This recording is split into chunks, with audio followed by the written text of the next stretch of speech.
जैन धर्म के 24वें तीर्थकर भगवान महावीर स्वामी का जीवन ही उनका संदेश है। उनके सत्य, अहिंसा, अपरिग्रह, ब्रह्मचर्य और अस्तेय आदि उपदेश एक खुली किताब की तरह हैं, जो सत्य परंतु आम आदमी को कठिन प्रतीत होते हैं।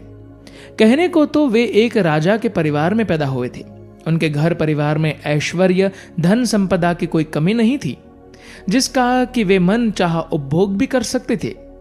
परंतु युवावस्था में कदम रखते ही उन्होंने संसार की माया, मोह, सुख, ऐश्वर्य और राज्य को छोड़कर दिल दहला देने वाली यातनाओं को सहन किया और सारी सुविधाओं को त्याग कर वे नंगे पैर पैदल यात्रा करते रहे। जन्मोत्सव के बाद ज्योतिषियों द्वारा चक्रवर्ती राजा बनने की घोषणा करने के बाद उनके कई किस्से इस बात को सच साबित करते आए हैं। उनके जन्म से पूर्व ही कुंडलपुर के वैभव और संपन्नता की ख्याति दिन दुनी और रात चौगुनी बढ़ती गई। अतः महाराजा सिद्धार्थ ने उनका जन्म नाम वर्धमान रख दिया। 24 घंटे लगने वाले दर्शनार्थियों की भीड़ ने राजपाट की सारी मर्यादाएं ढा दी। इस प्रकार वर्धमान ने लोगों में यह संदेश प्रेरित किया कि उनके घर के द्वार सभी के लिए हमेशा खुले रहेंगे। वर्धमान ने यह सिद्ध कर दिखाया। जैसे जैसे महावीर बड़े होते जा रहे थे, वैसे वैसे उनके गुणों में बढ़ोतरी हो रही थी।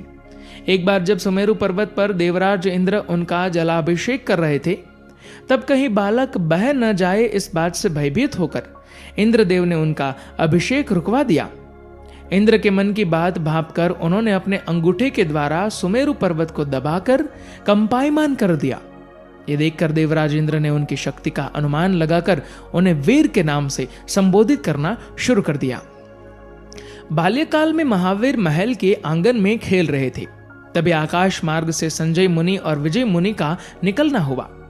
दोनों इस बात की तोड़ निकालने में लगे थे कि सत्य और असत्य क्या है। उन्होंने जमीन की ओर देखा तो नीचे महल के प्रांगण में खेल रहे दिव्य शक्ति युक्त अद्भुत बालक को देखकर वे नीचे आए और सत्य के साक्षात दर्शन करके उनके मन की शंकाओं का समाधान हो गया है। इन दो मुनियों ने उन्हें सन्मति का नाम दिया और खुद भी उन्हें उसी नाम से पुकारने लगे। युवावस्था में लुका छिपी के खेल के दौरान कुछ साथियों को एक बड़ा फनधारी सांप दिखाई दिया, जिसे देखकर सभी साथी डर से कांपने लगे। कुछ वहां से भाग गए, लेकिन वर्धमान महावीर वहां से हिले तक नहीं। उनकी शूरवीरता देखकर सांप उनके पास आया तो महावीर तुरंत सांप के फन पर जा बैठे। उनके वजन से घबराकर सांप बने संगम देव ने तत्काल एक सुंदर देव का रूप धारण किया और उनके सामने उपस्थित हो गई। उन्होंने वर्धमान से कहा, स्वर्गलोक में आपके पराक्रम की चर्चा सुनकर ही मैं आपकी परीक्षा लेने आया था। आप मुझे क्षमा करें, आप तो वीरों के भी वीर, अति वीर है।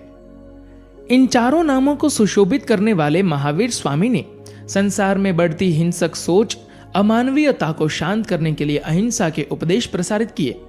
उनके उपदेशों को जानने समझने के लिए कोई विशेष प्रयास की जरूरत नहीं। उन्होंने लोक कल्याण का मार्ग अपने आचार विचार में लाकर धर्म प्रचारक का कार्य किया।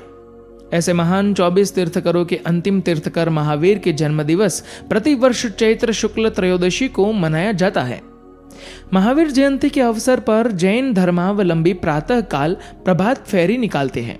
उसके बाद भव्य जुलूस के साथ पालकी यात्रा निकालने के तत्पश्चात स्वर्ण एवं रजत कलशों से महावीर स्वामी का अभिषेक किया जाता है तथा शिखरों पर ध्वजा चढ़ाई जाती है। जैन समाज द्वारा दिन भर अनेक धार्मिक कार्यक्रमों का आयोजन करके महावीर का जन्मोत्सव धूमधाम से मनाया जाता है। संपूर्ण विश्व में जियो और जीने दो का महान संदेश फैलाने वाले ऐसे भगवान महावीर स्वामी को शत शत नमन। महावीर स्वामी की जय हो। धन्यवाद।